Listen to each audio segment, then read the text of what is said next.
Bienvenue à Rivière-Bleue. Rivière-Bleue, quel joli nom. Petite ville qui se situe à la frontière entre le Québec, c'est au Québec, et les États-Unis et le Nouveau-Brunswick.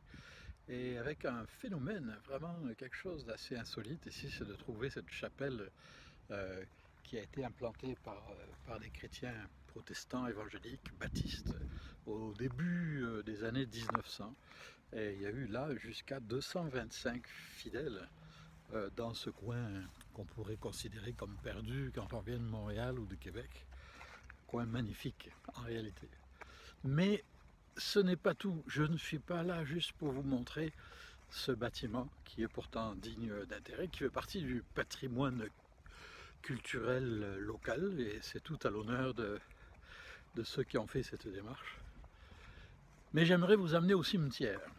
Il a vraiment une particularité. Oh, il est tout petit, voilà, vous voyez. Vous en faites le tour assez rapidement, mais j'aimerais surtout faire le tour avec vous des, des pierres tombales. Et je vous assure que ça vaut le détour, c'est le cas de le dire. Et je vais essayer de vous les montrer et de les lire en même temps pour faciliter les choses. Mais par exemple, en bas de cette pierre est écrit Jésus nous aime. C'est assez inhabituel. On va en trouver une autre. Par là. Celle-ci qui dit Jésus dit, je suis la porte, nul ne vient au Père que par moi. Alors, c'est intéressant parce que ce sont des personnes qui, à leur mot, ont choisi de laisser un message derrière elles. Que dire de celle-ci? Ta parole est une lampe à mes pieds et une lumière sur mon sentier. On continue. Laissez venir à moi les petits enfants. La tombe d'une petite fille décédée à l'âge de 10 ans en 1951. Et pourtant un message d'espoir qui est gravé dans la pierre. Et celle-ci, que dire de celle-ci? L'Éternel est ma lumière et mon salut. De qui aurais-je peur? Psaume 27. Alors on va continuer. Nous devons proclamer la vérité selon laquelle Jésus est sauveur. Waouh! Pas très déprimant finalement. Dieu déclare les hommes justes par leur foi en Jésus-Christ.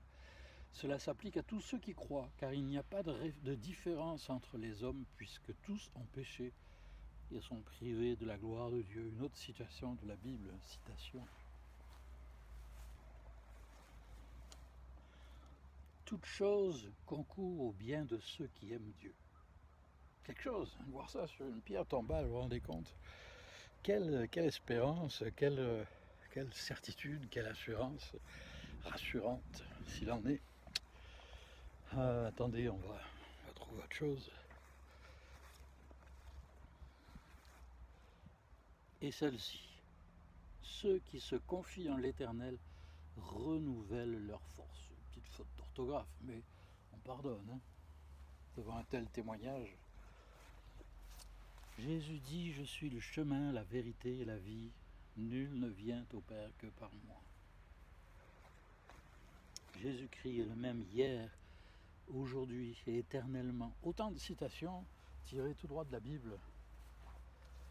Crois au Seigneur Jésus et tu seras sauvé, toi et ta famille. Il n'y a de salut en aucun autre que celui de Jésus-Christ, car il n'y a sous le ciel aucun autre nom qui ait été donné parmi les hommes pour lequel nous devions, ou par lequel nous devions être sauvés, disait l'apôtre Pierre dans le livre des Actes. Et celui-ci, si quelqu'un se convertit et converti à Jésus-Christ, il est une nouvelle créature. Toutes choses anciennes sont passées, toutes choses sont devenues nouvelles. Ça valait le détour, hein? Dieu est près de tous ceux qui l'invoquent. Il entend leurs cris et il les sauve. Et encore, ta parole est une lampe à mes pieds. Et encore, la Bible nous dit, il n'y a donc aucune condamnation pour ceux qui sont en Jésus-Christ. Ils peuvent donc dormir en paix et mourir en paix, osons le dire. L'Éternel est ma force, il est l'objet de mon salut. Le Christ Jésus est celui qui est mort, bien plus, il est ressuscité, et il intercède pour nous à la droite de Dieu.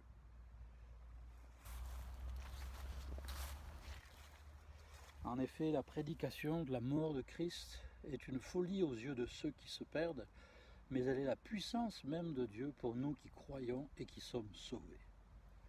Rien de morbide dans le cimetière. Rien de morbide.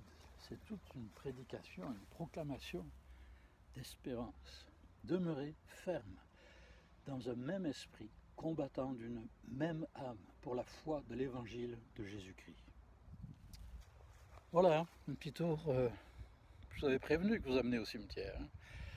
Mais quel message réconfortant, peut-être pour vous qui êtes dans le deuil, ou pour vous qui craignez la mort, ou pour tous, des choses à considérer. Je vous encourage à revisionner peut-être pour revoir tel ou tel texte, telle ou telle citation de la Bible que vous avez vu passer sur ces pierres et qui vous frappe, qui vous interpelle.